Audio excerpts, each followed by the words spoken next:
أعوذ بالله من الشيطان الرجيم. بسم الله الرحمن الرحيم. لقد جاءكم رسول من أنفسكم عزيز عليه ما عنتم حريص عليكم بالمؤمنين رؤوف رحيم. فإن تولوا فقل حسبي الله لا إله إلا هو عليه توكلت وهو رب العرش العظيم. صدق الله مولانا العظيم وبلغ رسوله النبي الحبيب الكريم، ونحن على ذلك من الشاكرين والشاكرين والحمد لله رب العالمين. درود پڑھیے صلی اللہ علی محمد صلی اللہ علیہ وسلم صلی اللہ علی محمد صلی اللہ علیہ وسلم.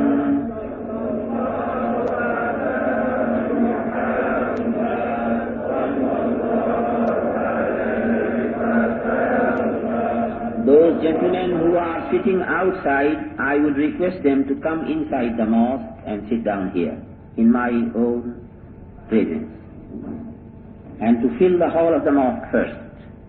Those who are standing, I would request them to sit down.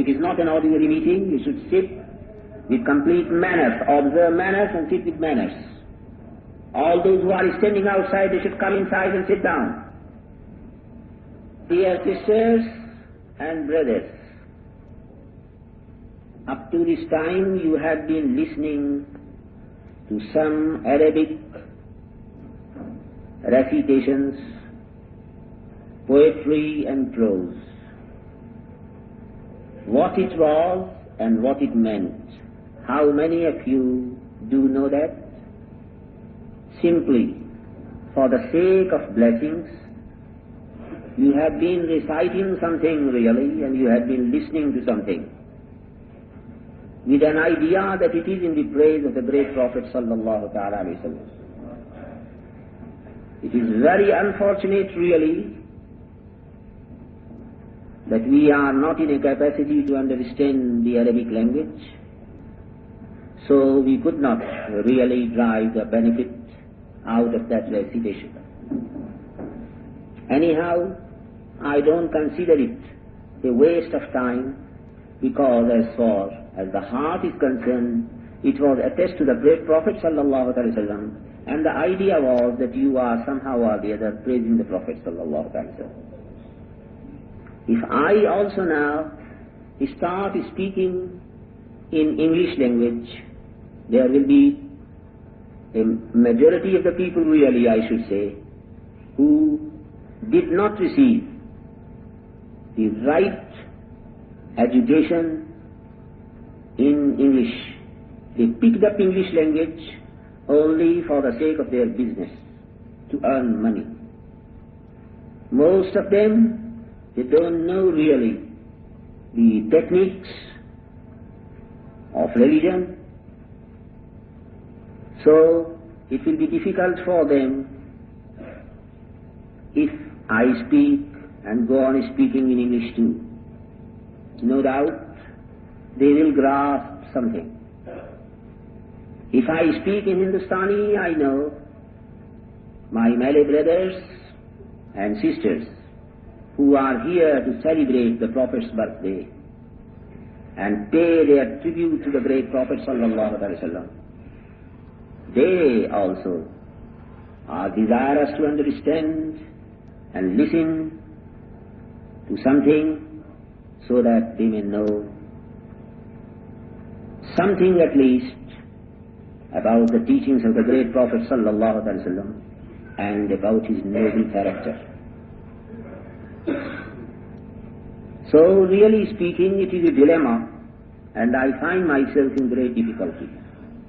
For that very reason really, I had divided the time that this night I may be addressing only through the medium of Hindustani language so that my Hindustani knowing people may understand me. And as far as the English knowing people, men and women are concerned, the time for them is allotted tomorrow afternoon, insha'Allah, at the appointed place. If you will present yourself, you will listen regarding the great Prophet Muhammad sallallahu alaihi wasallam's noble character there through the medium of English. But now, as soon as I entered the mosque, the organizer of the meeting requested me to speak a few words in English also, so that those who will not be able to follow me speaking in Hindustani, they may also not be disheartened, and they may understand that anyhow, in the same way as they have been listening to Arabic, they may listen to Hindustani.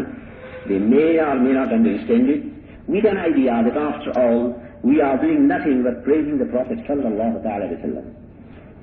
No doubt, as far as the meeting is concerned, it is not an ordinary meeting, ordinary worldly meeting as you have.